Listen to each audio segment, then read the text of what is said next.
quick guide to WhatsApp privacy settings.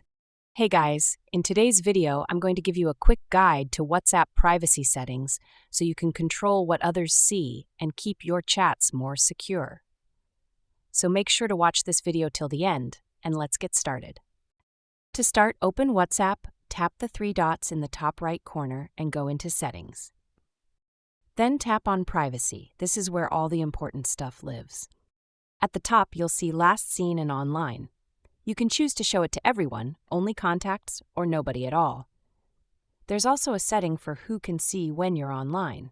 Super useful if you want to browse quietly. Next up, Profile Photo, About, and Status. You can control visibility for each of these the same way.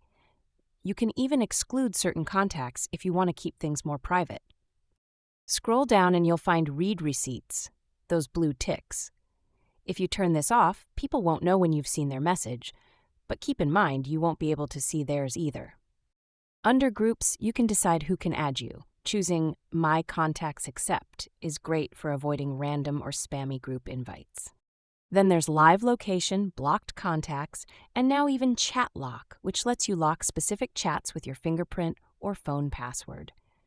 And if you're using a newer version of WhatsApp, don't miss out on Disappearing Messages.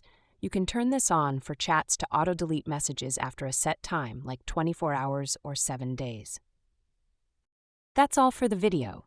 If you found this quick guide helpful, don't forget to like, share, and subscribe for more privacy and tech tips. See you in the next one.